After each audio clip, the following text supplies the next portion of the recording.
And I saw angels hurrying to and fro in heaven, descending to the earth, and again ascending to heaven, preparing for the fulfillment of some important event. Then I saw another mighty angel commissioned to descend to the earth and unite his voice with the third angel and give power and force to his message. Great power and glory were imparted to the angel, and as he descended, the earth was lightened with his glory. The light which attended this angel penetrated everywhere, as he cried mightily with a strong voice, Babylon the Great is fallen, and become the habitation of devils, and the hold of every foul spirit, and a cage of every unclean and hateful bird. The message of the fall of Babylon, as given by the second angel, is repeated, and with additional mention of the corruptions which have been entering the churches. The work of this angel comes in at the right time to join in the last great work of the third angel's message as it swells to a loud cry. And the people of Yahweh are thus prepared to stand in the hour of temptation, which they are soon to meet. I saw a great light resting upon them, and they united to fearlessly proclaim the third angel's message. Angels were sent to aid the mighty angel from heaven, and I heard voices which seemed to sound everywhere. Come out of her, my people, that you be not partakers of her sins, and that you receive not of her plagues. For her sins have reached unto heaven, and Yahweh has remembered her iniquities. This message seemed to be in addition to the third message, joining it as the midnight cry joined the second angel's message. The glory of Yahweh rested upon the patient, waiting saints, and they fearlessly gave the last solemn warning, proclaiming the fall of Babylon and calling upon Yahweh's people to come out of her, that they might escape her fearful doom. The light that was shed upon the waiting ones penetrated everywhere, and those in the churches who had any light, who had not heard and rejected the three messages, obeyed the call and left the fallen churches. Many had come to years of accountability since these messages had been given, and the light shone upon them, and they were privileged to choose life or death. Some chose life and took their stand with those who were looking for their Lord and keeping all his commandments. The third message was to do its work. All were to be tested upon it, and the precious ones were to be called out from the religious bodies. A compelling power moved the honest, while the manifestation of the power of Yahweh brought a fear and a restraint upon their unbelieving relatives and friends, so that they dared not, neither had they the power to hinder those who felt the work of the Spirit of Yahweh upon them.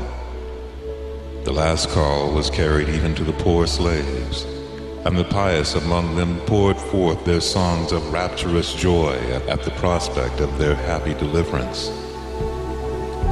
Their masters could not check them. Fear and astonishment kept them silent. Mighty miracles were wrought. The sick were healed, and signs and wonders followed the believers. Yahweh was in the work, and every saint, fearless of consequences, followed the convictions of his own conscience, and united with those who were keeping all the commandments of the Most High. And with power they sounded abroad the third message. I saw this message will close with power and strength far exceeding the midnight cry. Servants of Yahweh endowed with power from on high, with their faces lit up and shining with holy consecration, went forth to proclaim the message from heaven. Souls that were scattered all through the religious bodies answered to the call, and the precious were hurried out of the doomed churches, as Lot was hurried out of Sodom before her destruction. Yahweh's people were strengthened by the excellent glory which rested upon them in rich abundance, and prepared them to endure the hour of temptation.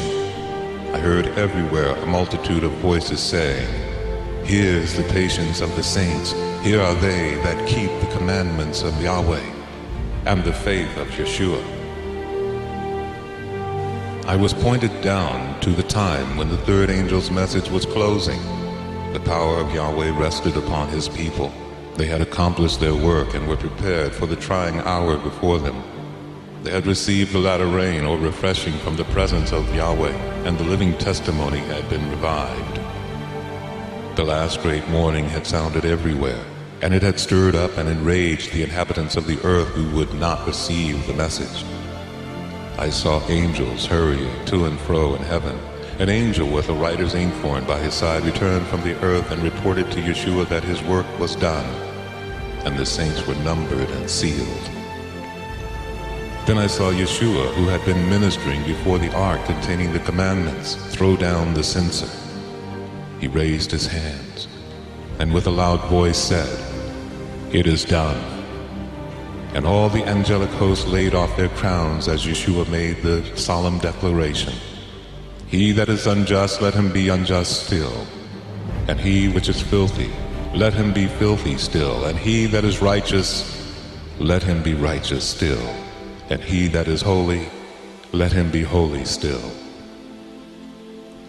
Every case had been decided for life or death. While Yeshua had been ministering in the sanctuary, the judgment had been going on for the righteous dead, and then for the righteous living. Yeshua had received his kingdom, having made the atonement for his people and blotted out their sins. The subjects of the kingdom were made up. The marriage of the Lamb was consummated. And the kingdom and the greatness of the kingdom under the whole heaven was given to Yeshua and the heirs of salvation. And Yeshua was to reign as King of kings and Lord of lords.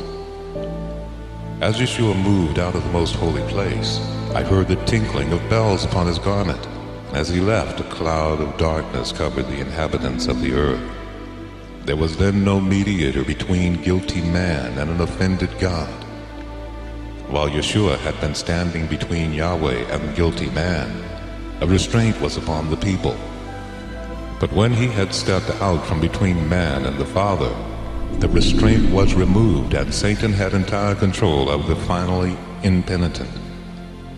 It was impossible for the plagues to be poured out while Yeshua officiated in the sanctuary. But as his work there is finished,